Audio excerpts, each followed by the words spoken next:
This is Team 8385C, the Coupe. This is our fall robot explanation. Okay, so first off, I wanted to explain our drive base. So we decided to go with a 6-motor drive base this year with speed cartridges and speed gear ratio.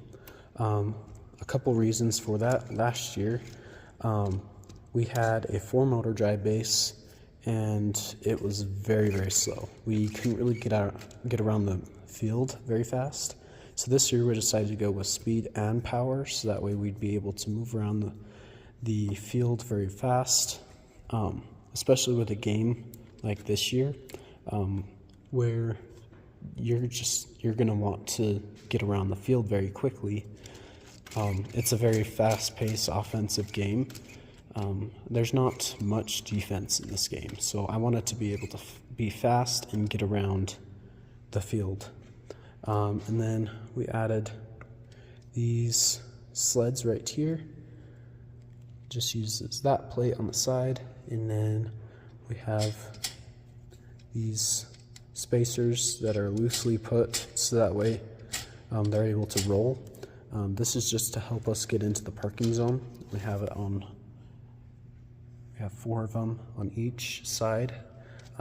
This is just so that way when we come up on the parking barrier, we can roll up onto it and get in a lot easier. Before we'd have to have, before it was not really letting us on, and we just had to, hope and pray that we'd get on, but these help us out a lot with that. So that is the drive base. So the second thing I wanted to include is our intake system. So we have a system of 4 rollers right here. These are just like small flex wheels that just roll in. We left a gap here so that way it was able to grab onto the octaballs a lot easier. They're still able to come in through here, but it's a lot easier if it goes in through here. That's one reason why we put little roots going in through there. It's just to help it guide into the middle. And then it goes up to this sprocket intake, and then from there it takes it up to this point. I had to put another rail right here so that way, because a lot of the times balls would get stuck here and then start to move out. Just move out onto this spot right here, and I had to add this rail so that way it would stop doing that. But then they move on to this flap intake. It's very simple, just has grip right here, flaps right here. It's double, so it's able to grip onto the octaballs, and it takes it up to this point where we have our stopper right here. It's able to move in and out. So when it's in, it stops the octaballs in there. Here, I'll show you.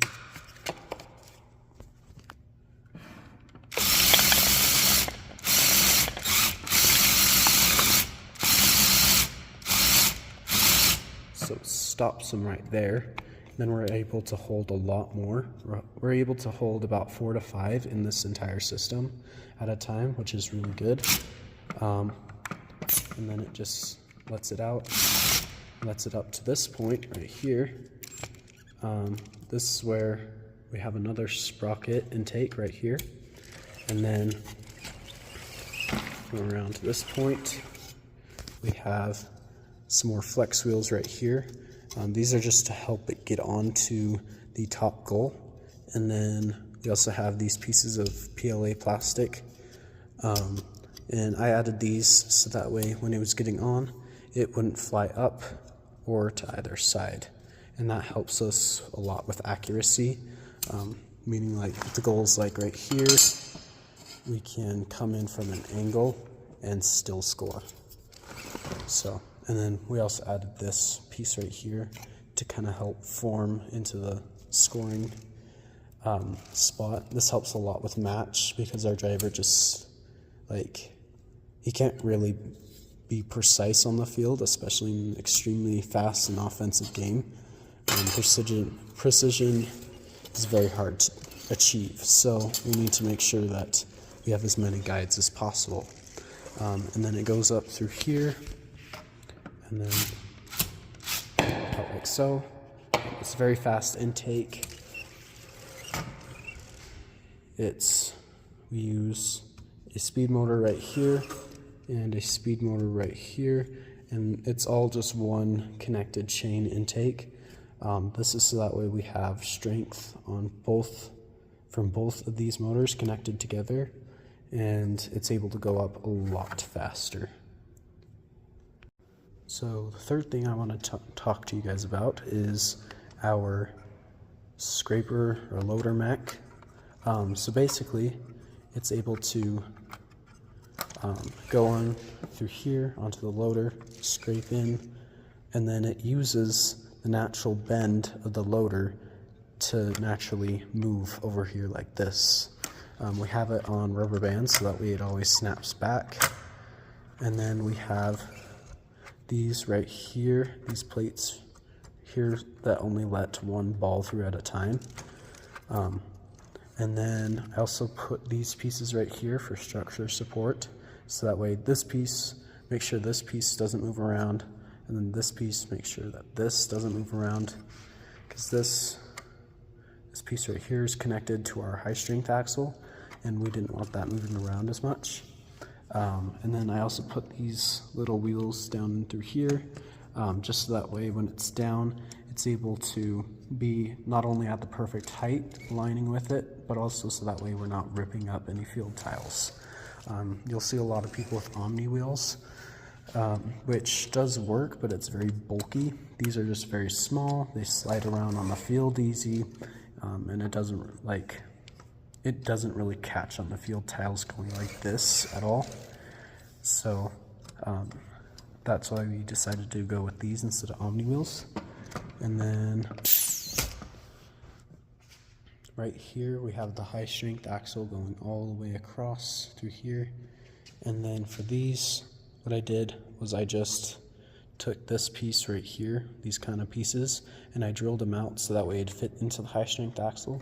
I do know that there are like actual ones that can fit onto there, but we do not have any of those currently, and it'll take way too long for them to get here, so we just drilled them out.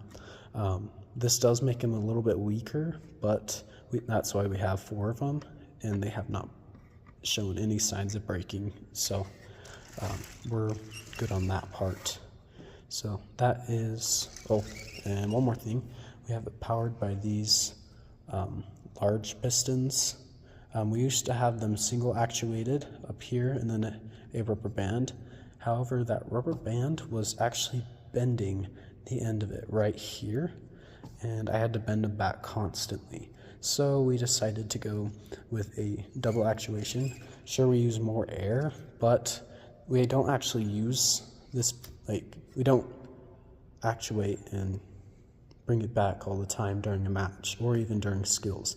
It's usually only once or twice that we actually use this thing, and that does use about like 10 or 20 psi, but it's honestly worth it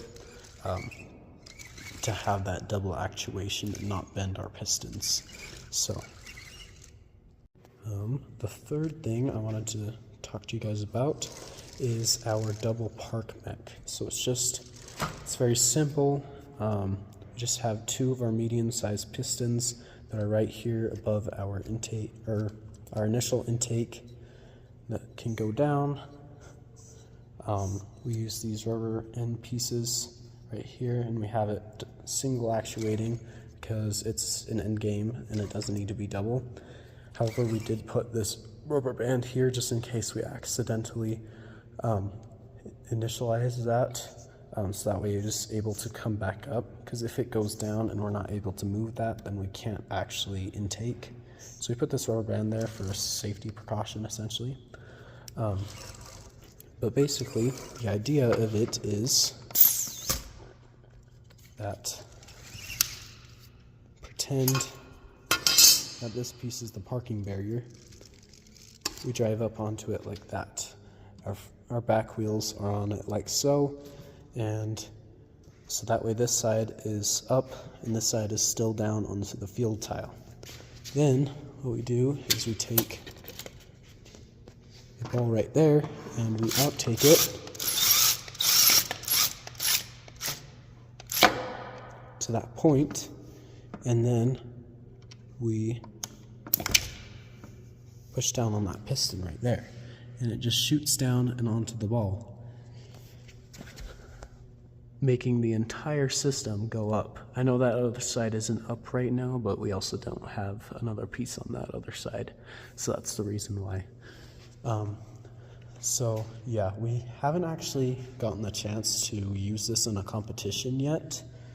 However, I have seen it done multiple times, and it's just something that's, a good precaution to have on your robot.